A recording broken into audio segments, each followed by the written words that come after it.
I think we're all set and ready to go. Welcome to the Babcock Smith House Museum. I'm John Coduri. I'm one of the volunteer trustees. Glad you could join us this afternoon. A couple of things. First, you may have noticed our new Westerly Granite exhibit is a little bit disheveled right now. This is our off-season. One of our trustees, Ed Fazio, is actually building a quarry in the corner, and we'll be updating our panels. So when the tour season begins on Memorial Day weekend, things look a little bit different. And that's our plan going forward, that every year we want to keep the exhibit a little fresh. Some items like the shed will probably remain the same, but the photographs and the beauty and the artistry of the Westerly granite industry will be rotated on an every year, every 2 or 3 year basis. So Memorial Day weekend is our open house, and the tours begin with our docents. So everything will look a little bit different when we open on Memorial Day weekend. This afternoon, you're going to hear a program. My brother Joe, one of my 2 older brothers, is going to present a preview of his new book, Rhode Island Railroad Stations. A little bit of background on Joe. He finally retired after 45 years for the state of Rhode Island. 14 of those years he was at the Bureau of Government Research at the University of Rhode Island, where he got his master's in public administration. And the balance of that 45 years, he was a supervisor of local government assistance based in the administration building up in Providence. So if you ever need to know how to get to a town hall in any town, city or town in the state of Rhode Island, Joe knows how to get there. He's been to every one. He's talked to all the town clerks over his 45 years. He's really a tremendous resource about local government and what goes on in the villages and towns throughout Rhode Island. So today he's going to give you a sneak peek. Okay, he's not going to show you every picture that's in the book, because then you won't want to buy the book if you're a trained enthusiast. So he's going to give you a sampling of what you can expect. And following his program, there'll be copies, both hard and soft cover editions that will be for sale, and Joe can write some nice remarks and sign for you if you would like. So without further ado, Joe, Rhode Island Railroad Stations.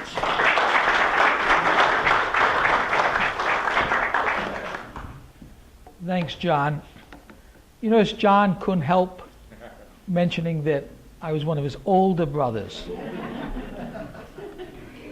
John never tires of that. But thanks, John, for the kind words.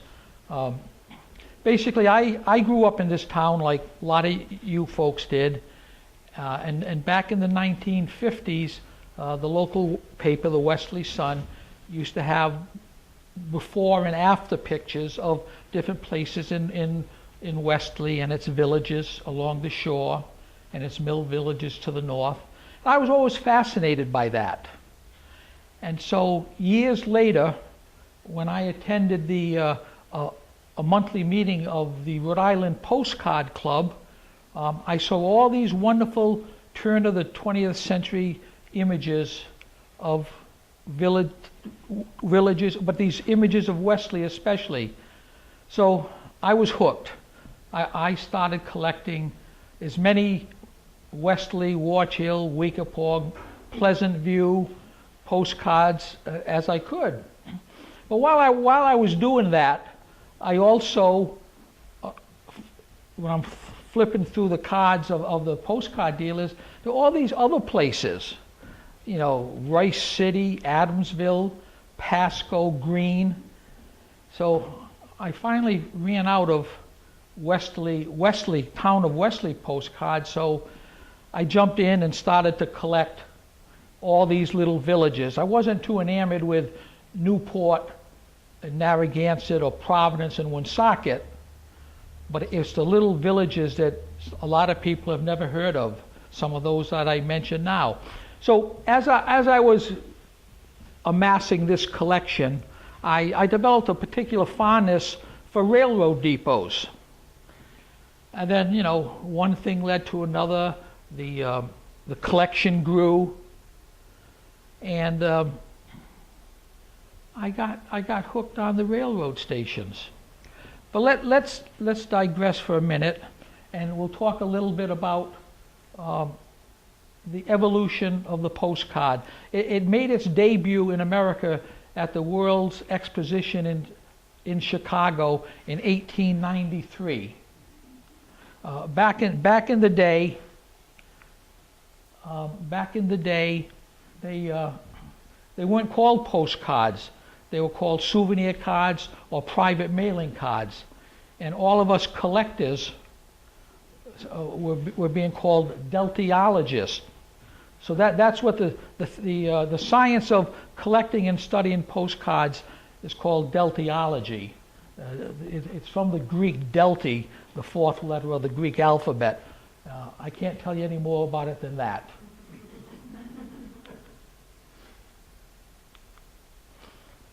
So there you go. They were called private mailing cards, or in some cases souvenir cards. And the thing about these cards is you had to write on the back of them. No, I'm sorry, you had to write on the front of them. You could only use the back of the card for the name and address of the person you were sending it to. There you go. There's an example of what the private mailing card back looked like. And here's a picture of Elm Street back in the day, and you can see how it's scrawled here. And I don't know whether anybody in the audience can identify these buildings, but I've seen cards where the writer actually scrawled over the image itself. Fortunately, it was never an image that I wanted to acquire, or I would have been very disappointed in the fact that it got scrawled over.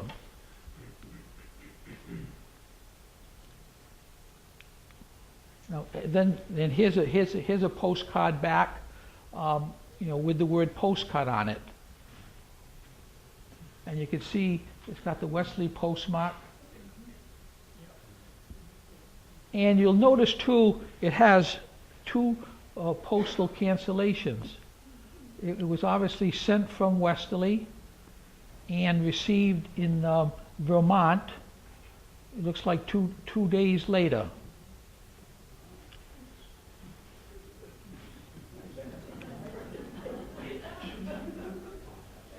But then in 1907, a very significant thing happened. They introduced the divided back. Now, what that meant was the address and the message could now go on the back of the card, and so us postcard collectors are grateful for that, because we didn't have to run the risk of discovering cards that had scribble over, in many cases, over the image on the front of the card. And this was really the beginning of the postcard craze. Most of the cards were printed in Europe. And the reason they were printed in Europe is because of the German lithography. The Germans had mastered that skill, and of course, with the advent of World War I, the postcard producers didn't have access to German lithography for obvious reasons. And at that point, the postcard craze, as historians have called it, sort of came to an end. Postcards continued to be produced, but they didn't have the quality that the early cards had. Those that were produced, between say 1899, 1900, and 1914. Once again, what historians have called the golden era of postcard collecting. Okay, let's get into the book. I told you earlier that I became enamored with railroad stations, and I also collected for a long time books about Rhode Island. And one of the books I came across was the report of the Rhode Island Railroad Commissioner. Now, and these were published from about 1890 to 1915. After 1915, it was the report of the Public Utilities Commissioner.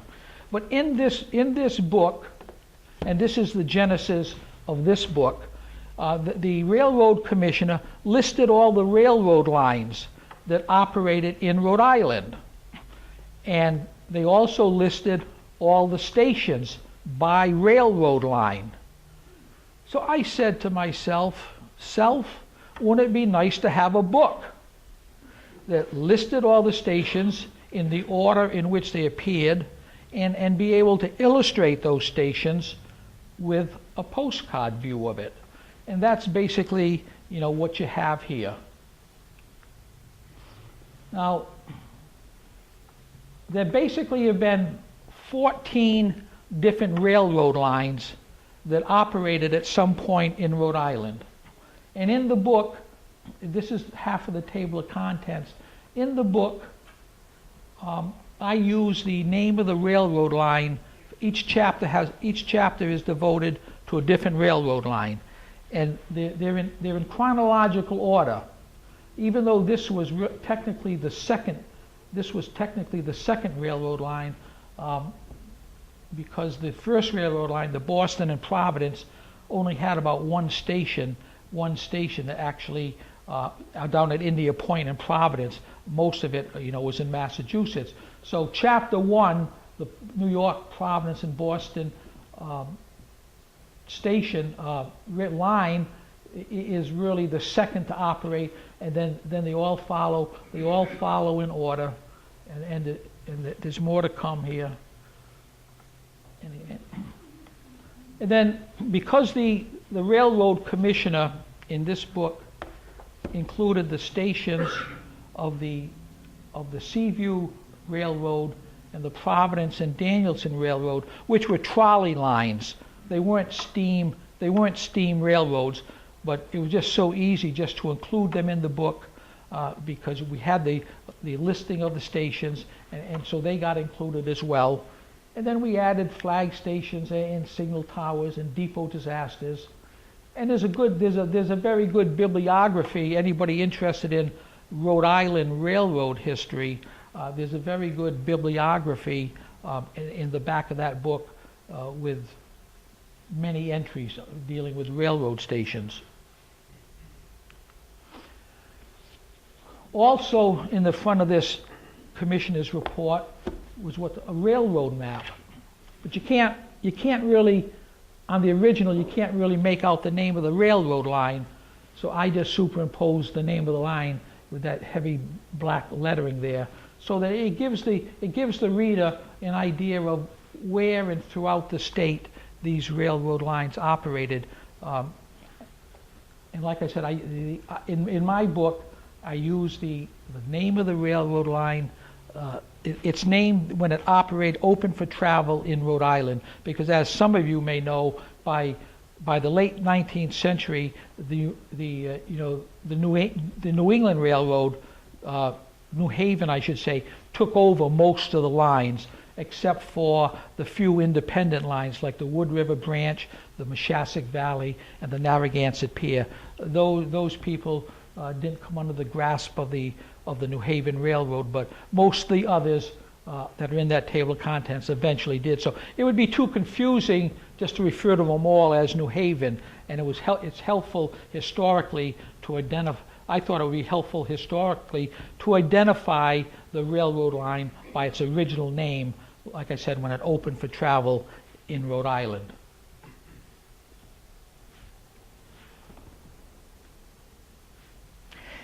And the book is, like I said, each chapter in the book, and there's 16 chapters. I call this the chapter page.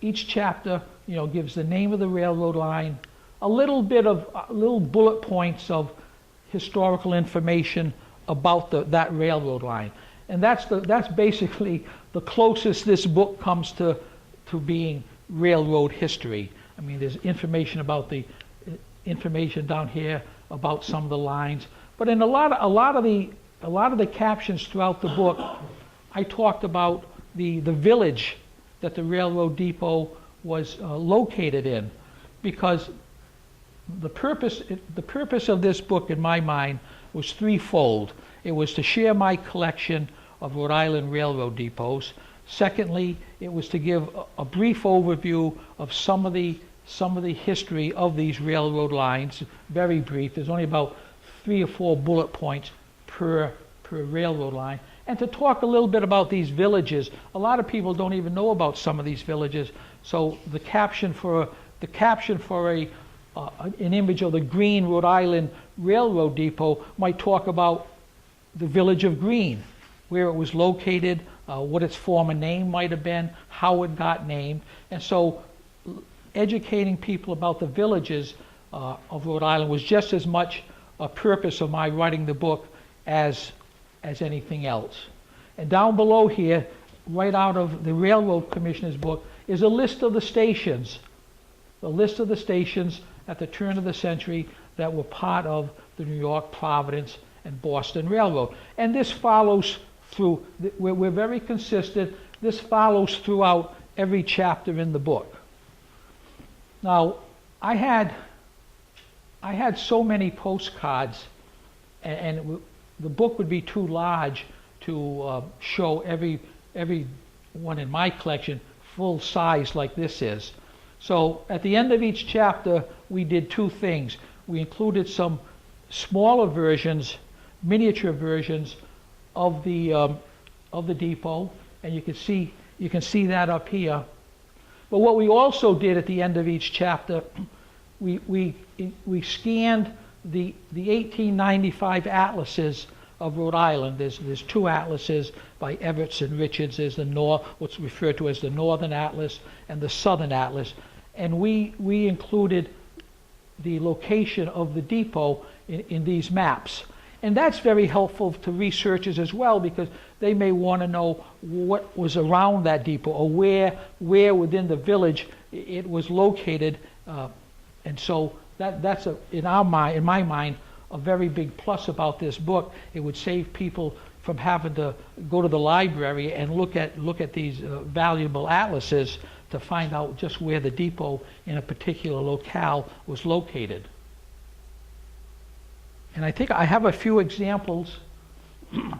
I have a few examples of the depot, of the postcards in my collection, and like John, like Brother John, my younger brother, that is, that just to limit the number of images. So I picked out a half dozen or so that I like showing. And this particular image is in Glendale. Does anybody here know where Glendale is? Okay, Glendale is a small village up in the town of Burrowville. Now this is a particularly good image for a couple of reasons. First of all, it's crisp and very clear. You get to see 2 sides of the depot, and you can see where the depot is in relationship to the mill in the back. And you have these children in front, which really adds to the overall. It's a great postcard. It's a great real photo postcard for all those reasons. And when I first saw this postcard, it was in a bid, a newspaper bid. The postcard people have their own magazine, and different dealers submit stuff to bid on. Well, this was early on in my collecting interest when I saw this postcard, and I didn't bid high enough, so I didn't get a chance to acquire it. Well, somebody must have been on my side, because about 5 or 6 years later, this card showed up again in the same part of the country. It was a dealer out in the northwest part of this country, and it came home, as I like to say. It cost me a lot more than I originally bid on it the first time, but I was glad to get it, because to me it's one of my favorite Rhode Island Railroad Depot postcards, and it is rare. This is another favorite of mine, out in Woonsocket. It's a printed card. Now, Woonsocket, like a couple of other towns, had 2 active railroad stations at the same time, and that's somewhat unusual. And this was you had the Providence and Worcester, and then you had the Midland Division, and you don't have, there aren't a lot of communities that have two railroad stations operating, servicing separate railroad lines at the same time. It's easy to find stations replacing stations. We have that right here. In many of the communities that happen. But at the same time, this is another nice image, and all of these are in the book and hundreds of others. In Valley Falls Depot had two operating at the same time as well. One serviced the Providence and Worcester Railroad, and the other one serviced the short-lived Rhode Island and Massachusetts Railroad line, which opened in 1877. But that's also another nice postcard because it shows people, and they got the carriages and so on.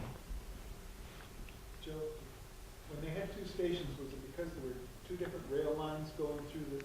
Right, and they couldn't always get together, so they had to build their own station. Yeah, some of the other communities that, like I said, Woonsocket had it.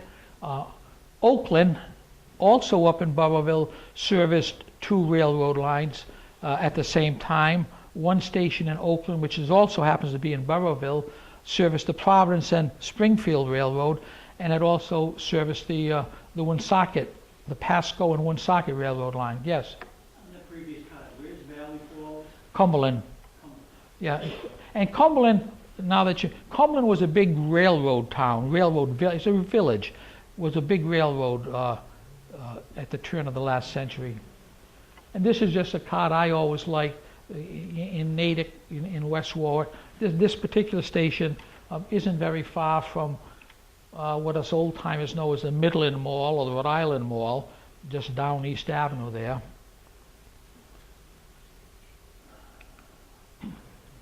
Now this is an image. Anybody know where Greene, Rhode Island is? It's part of Coventry? It is. No, it's Coventry is the correct answer.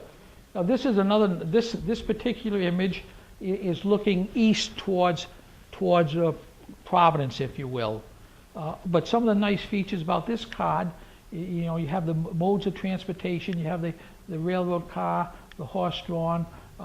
This is the station here. Back here, this is a general store, and this is a Masonic hall. And now the funny thing about postcards, this particular station in Greene, it's basically, certainly back in the day, it was in the middle of nowhere. I mean, there isn't a lot of development out in Western Coventry now. So you can imagine, but it was the lot of lumbering and back there, and you can see the piles of lumber there. But I probably have at least a dozen different postcard images of the railroad station in Greene, Rhode Island. But do you think I could find a decent one of Arctic, which was the center of commercial activity in West Warwick?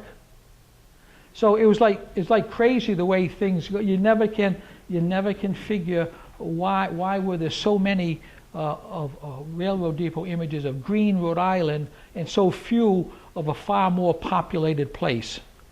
So that's what kept people like me going and searching for the ones that you could never find. Was there a photographer that specialized in taking pictures? There were, and in this state, there were about 4 or 5 different, what I call real postcard photographers, and most of their work is very good. And there were amateurs as well, but there was about the Eastern Illustrating Company out of Belfast, Maine, Eddie Make out of Ware, Mass, Underwood and Underwood out of New Jersey, and their images are outstanding, and you'll see a lot of them in the book. Like I said, I couldn't show John. Is there any company that dominates that market today? Well, I don't know, because you don't really see what we deltiologists call real photo postcards anymore. You know, the Kodachromes, and we all know and they're very good images, but I don't know whether there's any real postcard photographers around today. If they are, they don't produce cards like this. They would produce the cards that we all know that with the glossy, the chromes, we call them chromes, with the glossy finish.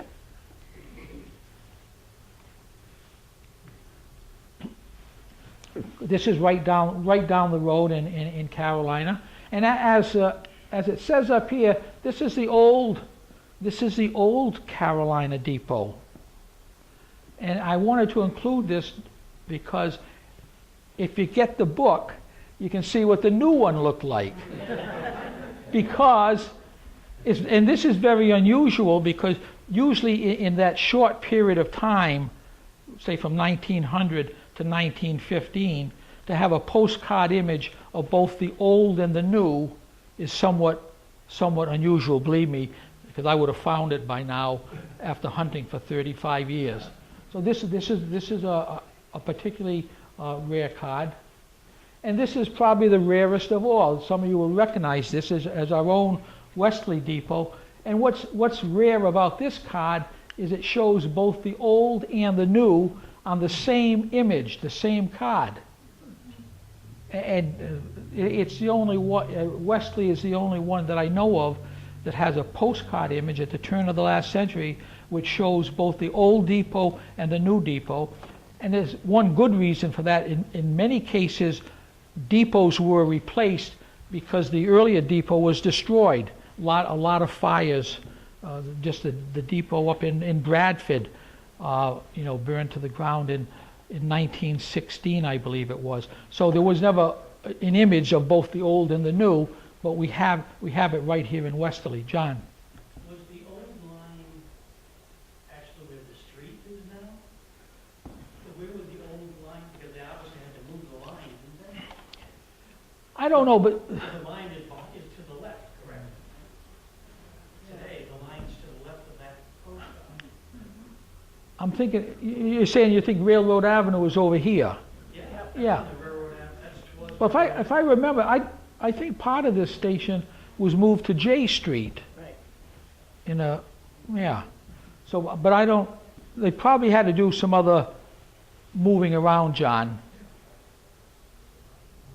Because isn't that little, whatever you call it, that tent-looking like structure on the left, that's still standing? Right. And the rail line is to the left of that. So where would the old line have been? Or was there that much space? Now, what, John, I don't know, I should know, but I can't know. I bet there's people in this town that could tell you.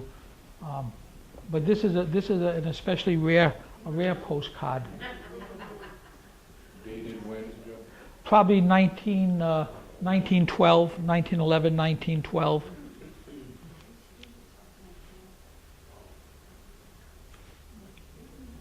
Now, before you ask questions, which I'll gladly take, I want to tell you there's 2 more books in the works. So I may be back a year from now. I'm working on a book on towns and villages, because I talked about all these villages that I discovered while I was trying to find Wesley postcards, and now I have so many of them. I'm going to put together a book similar format, and each chapter there'll be 39 chapters, because there's 39 cities and towns in the state, and we'll have postcard images of some places you never heard of before. Then after that, if my wife Joan can bear it, I'm going to put together a similar book on fire departments in Rhode Island.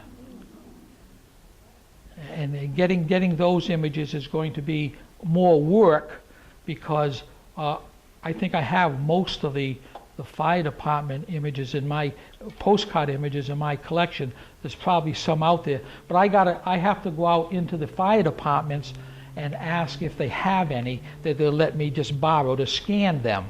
But what I have found out already is that every fire department has an unofficial historian, someone that keeps track of things, and these are the people that I have to reach to be able to complete that 3rd book.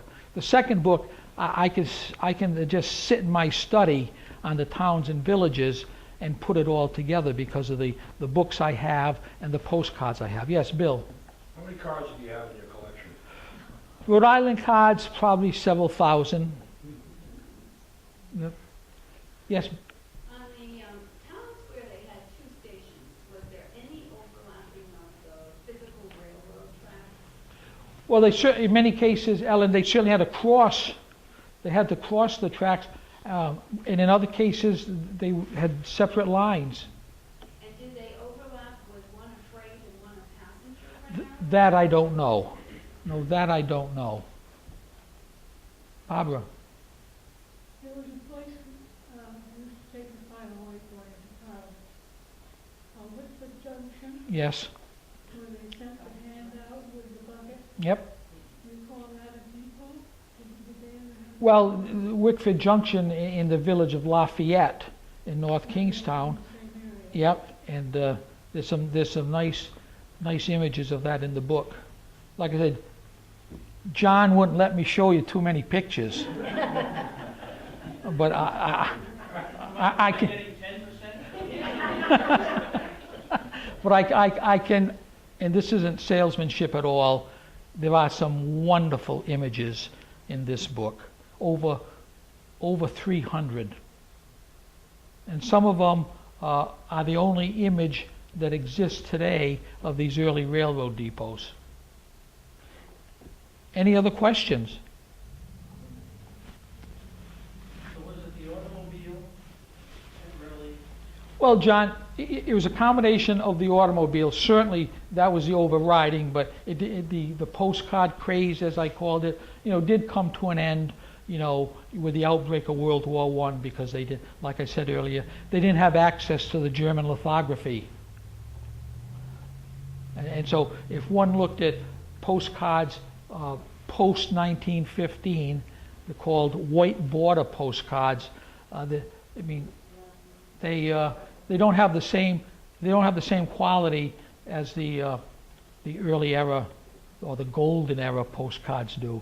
But a lot of times you have to buy, if you're a collector, you have to buy those postcards, because the other thing is, a lot of times things happened after 1915 that you'd want a postcard image of, and so you had to resort to buying the white border version of it, because it wasn't even in existence during the postcard craze of 1907 to 1915. Yes, Ellen? So those were German presses that were printing those postcards. Were they here in the United States, or would they be printed in Germany? Mostly in Germany. Some of the companies were based. I don't know all the business arrangements, Ellen, but many of the early era postcards have printed on the back, on the reverse side, printed in Germany. Absolutely. Yes, Jim. Joe, early on you told me about at the inception of the postcard, it was a trusted means of communication. If you lived in Westerly and you wanted to talk to your buddy in Carolina, you sent him a postcard. Exactly, There and was no telephone, exactly, and that's a good point, Jim. and it was a pain. Yeah. I have postcards in my collection that were postmarked in one village at 8:30 in the morning and received in a neighboring village at 3:30 in the afternoon, and the message on the card might be, "See you at the dance tomorrow night." So that's actually the way life was back then. The trains ran a lot more frequently than they do today, and as you mentioned, Jim, that was one of the major means of telephones were in their infancy. Yes. I know that the Boston or Providence to New York was interrupted because of there was no railroad for a while all the way to New York. That's exactly right. Steamship in Stonington, people used to go to Stonington, Connecticut, get on a steamship, and then get to New York. You're exactly right. Do you have anything of the building in Stonington where the train went at that time? I do in my collection, but I did not include it in the book. But you're exactly right. It was several. I don't know exactly, but it wasn't right after. Even though the name of that technically that second railroad, the New York, Providence, and Boston, it was quite a while before it actually reached its namesake destination in New York. You're right. They got to Stonington. They arrived in Stonington. Then they picked up the steamship, because one of the major reasons why it came through Rhode Island was to avoid the choppy waters around Point Judith. So that was one of the major impetus for building the railroad through Rhode Island, because of the hazards of the day of taking the steamship around the choppy waters of Point Judith. Yes. What's your most valuable card and your rarest card? I have so many. I can't point to one. Put an example. A range. Oh, a range. Well, some of the better cards, and of course, not everybody would pay it. I paid between $50 and $100 for a card I just had to have, but I had to know. But you have to be informed. You have to be an informed buyer when you do that, and realize that you're not likely to ever see that card again. Especially especially as you become a more seasoned collector. You say, well, let's see, I've been collecting for 20 years and I've never seen this card before. If I got the money and I want it, I better come up with it, because I don't want to wait another 20 years to see it again. So, but that is a good question. But there's so many in my. I couldn't pick a favorite.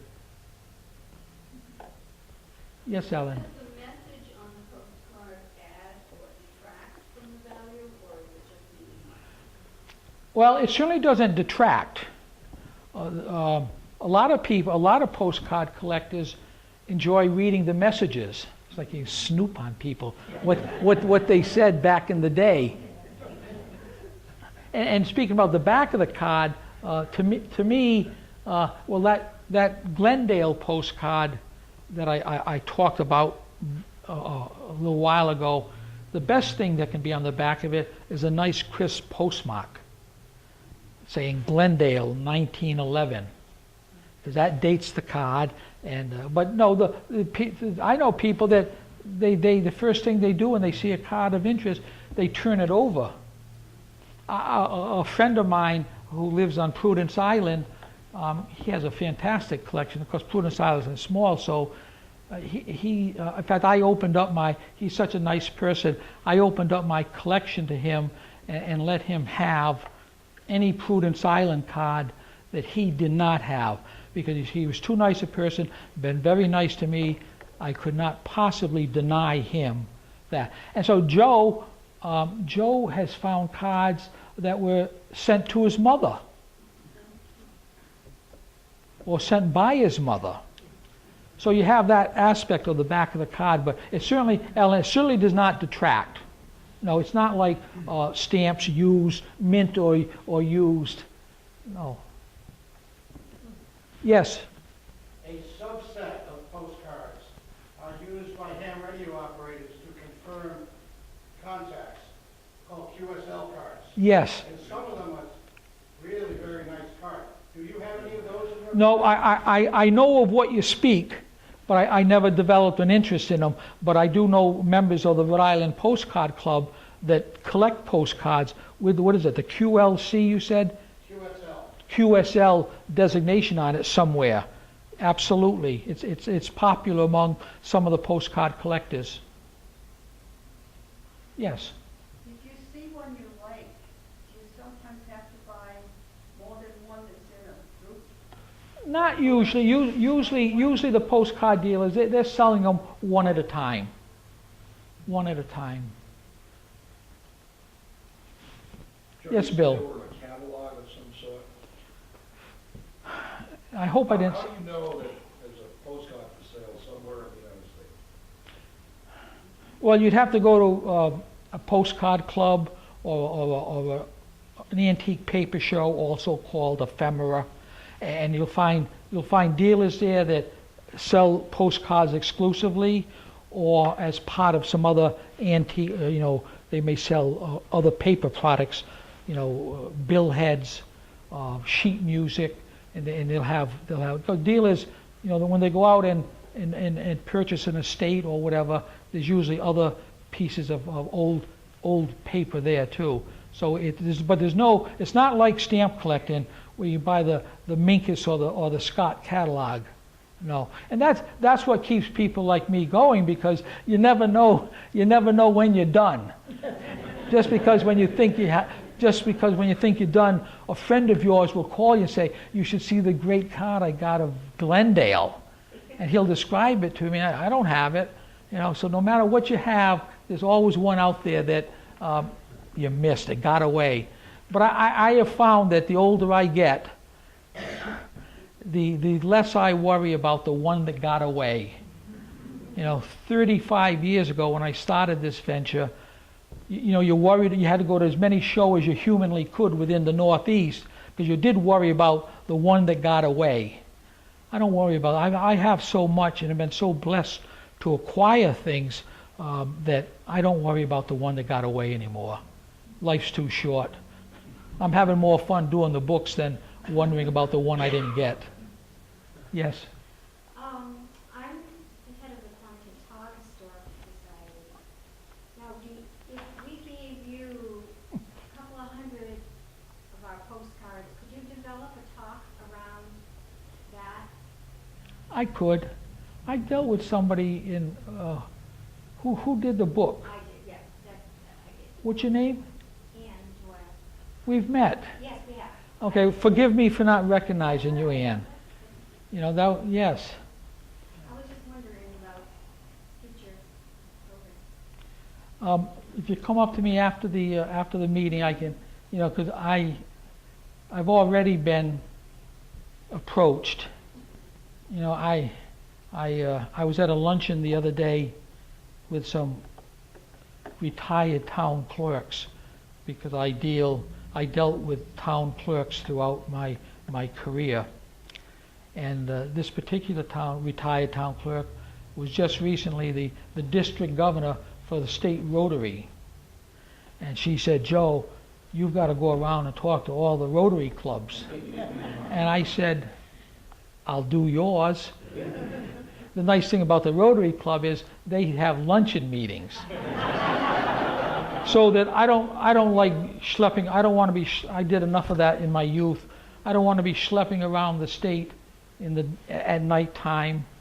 I want to be with my wife and my cute little Maltese at evening. But yes, Ian. I have quite a few Quanticontor cards in my collection. But yes, John. Are you still buying? A lot less so, and the reason. Cards still do come along that you don't. Yeah, I still, as Dan can attest, I still attend the meetings of the Rhode Island Postcard Club, but that involves just schlepping up to North Providence off Mineral Spring Avenue. But like there's a show coming up in Wakefield, Mass at the end of April, and I don't know whether I want to spend that Saturday doing that. I probably won't find a lot, and I'd rather be home working on the next book. So I have the best of both worlds. Yes. Well, I had it in my mind for a long time. I remember 5 or 6 years ago, I made photocopies of the list of the stations in the Railroad Commission's book, and then I raced down to Staples and made some colored copies of it. And I thought, oh, that was so wonderful. But then I retired about a couple of years ago now, 2.5 years ago. But I started really putting it together about last January. Well, I saved a lot of time because I had all the cards I needed, and I had all the text material I needed right in my library, so I didn't have to waste a lot of time schlepping around, which won't be the case with the fire department book. This is Yes. Well, thank you all very much for coming. I hope you've enjoyed it. Thank you.